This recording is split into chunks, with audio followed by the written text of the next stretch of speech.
Hey guys, my name's Alex Barham. This is the review for the Jackson Antix 2.0.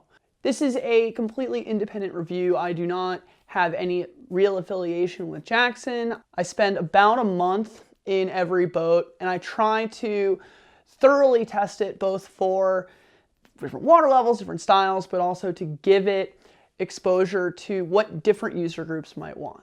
A lot of you guys have been chasing me to get this for a really long time and wanted it almost instantaneously. The reason they take so long is because I care more about the output product than I do about views, revenue, whatever like that. So if you're chasing me for a boat, chase whoever's making that boat to get it to me. All right, so obviously the Antix 2 means there's an Antix 1. I'll put a link to that review over here. Really, it was immediately outclassed by other boats that came out. And despite the fact that there were some amazing Jackson team paddlers making this thing look awesome, it wasn't the hottest boat or by any means the most popular. This boat, man, this is the best boat Jackson has ever put out. I've paddled Jackson since their first couple hundred boats that were made in like an old auto body. This is the best design Jackson has ever put out.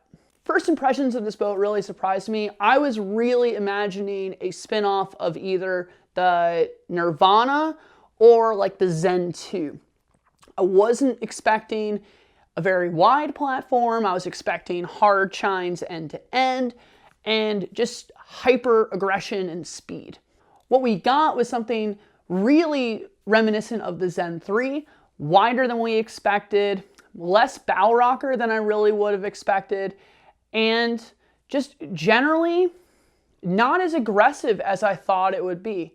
But, you know, in thinking about the Jackson model, they don't really make hyper aggressive boats. They make boats that are friendly for everyone. And what I found that this did was by keeping a high level of performance, but sacrificing a little bit something to soften the edges, it gives you the increased confidence in the clutch to go for that move. And because it's forgiving, you often stick it. So despite some initial disappointment, as soon as I actually paddled it, it became very clear what Jackson was up to. If you didn't catch it, I did an interview with Clay about their whole design process. What I really found about this boat is that for me, it replaced that dead center of the spectrum definition of what a half slice is that I think the Axiom really used to fill. A lot of these newer school boats are going for fast is fun, narrow, edgy platforms that really want to be driven hard, pushed aggressively, and launched over features. Without actually being slow, the Antix 2 gives the paddler time to read, react, and plan what they're going to do in front of them. That makes catching those on-the-fly moves a lot easier, and it just generally makes the boat better for all paddlers. If I had someone who was looking at buying their first half slice boat, you know, an intermediate, maybe even a beginner, this would be the first boat that I would have them demo. Might not be the boat they buy, but it's definitely the first one I'm going to stick them in just to see if this is even a good idea. It's not often that you have something that can both be a warm blanket and a hot rod at the same time. Really, to me, it's akin to what I use the Machno in for creeking. If I have somebody that's coming in that I just want to see if this is really a good idea for them, I always stick on the Machno. That's what I'll be doing for the Antix 2. Does it mean it's the best boat in class? No, but it's a very, very good starting point, and I think it's going to be really popular. Paddling the Antix 2 is very smooth, extremely intuitive, and really not full of surprises. This boat always was easy to anticipate, and that gave you a lot of confidence to go and try things immediately that maybe you would have warmed up to before you took a new boat out. I had a lot of GoPro issues while I was doing this review, but trust me when I say I immediately went out and ran all of the big boy lines my first day out in this thing, and I ran some lines that were full on creaking that I've never run before in a half slice, and I was completely comfortable doing it in this Antix 2. And I think that's just a testament to, instead of chasing the fleet and going really narrow and hyper aggressive, taking a slight step back and going for something that was just a little more paddler friendly. In the same way that I would find myself doing ridiculous things in an Axiom, I found myself doing ridiculous things in an Antix too. So if you're on one of those trips where you cannot bring a quiver, you have to bring that single boat, you might get to do more stuff and do less walking with a boat that's more forgiving. So it's very surprising to think about the design team worrying about how an 8.5-foot boat helix is, or air screws, or anything like that. But what you can take away from this is that it is an amazing green wave surfer. If that's what your priority is, this is a great place to start and see what you find from there. Odds are this is going to be one of the best surfers for you in class. Speaking of playfulness, I think we've all seen the videos of Dane just popping this thing on the stern and corking and corking and corking and corking for sometimes minutes at a time. When I jumped in this boat, one of the first things I was really expecting was that it would be too playful. Dane is like 155, 165. I was testing this at 190, 200, and I really expected it to just be stern walking everywhere and sort of out of control. Definitely insanely easy to put the stern down. I was shocked. Don't be fooled. Dane is just a monster. This thing is actually an average difficulty to get stood up. Once it's up, it does stay up really nicely, and it feels incredibly controlled because of that width, again, of the boat. And if you do flip your edges, it will cork back up and get you back up on the surface, which is super important because you always need an up button or a release if you're running something and all of a sudden all of that water lands on your stern. Honestly, some of the narrower, longer boats will not do that, and you'll see people kind of tail riding away. You won't do that nearly as much in an Antix 2.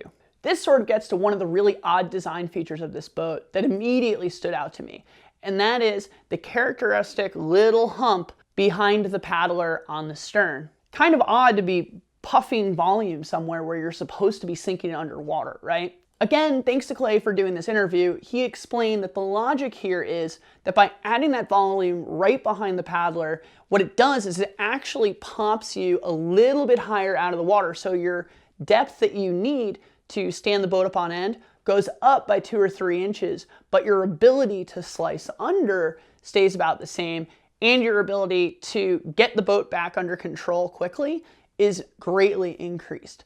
So that little volume might look a little funky, but it definitely works. So I've had a lot positive to say about this boat. What are the issues with it gonna be?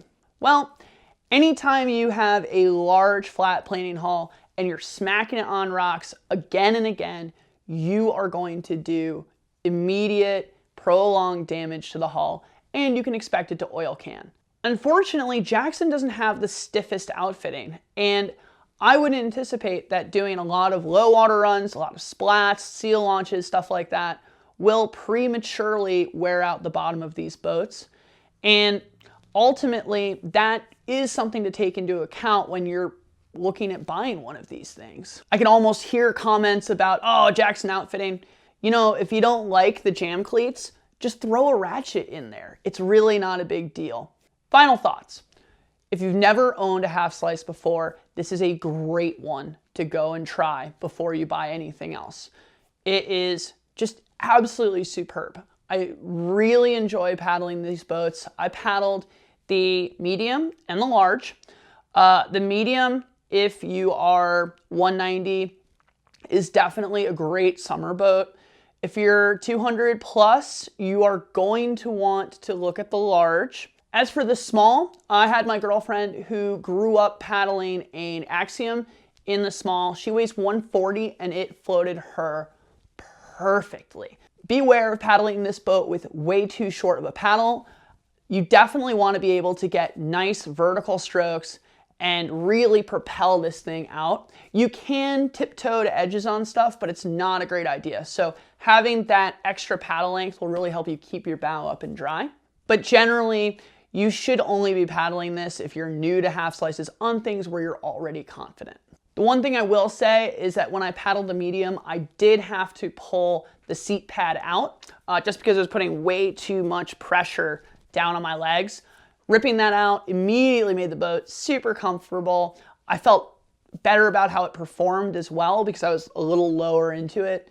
Overall, it sort of makes me uncomfortable putting out a review that's this positive. It almost sounds like I'm being paid, but I really enjoyed this boat. I think that aside from my concerns about long-term durability, Jackson is smoking it on this one, and they are going to basically raise the bar. I hope that it sort of redefines where we were going with these half slices, in that you don't need blistering edge performance to do amazing things in a half slice. And I would love to see another slightly slower boat with beefy outfitting that's really gonna last and give Jackson a run for their money. You know, on a personal note, watching my girlfriend and even some other paddlers paddling these boats above their comfort level and just excelling, even running things that they otherwise on a good day might not have run, was just incredible. I think there's a lot to be said for boats that are intermediate friendly, and I'm super happy to see more of them again. Well, that's it for me. If you have any questions, leave them in the comments. I always answer. And yeah, like, subscribe, all that good stuff. I'll see you on the next one. Zet Toro is coming up next.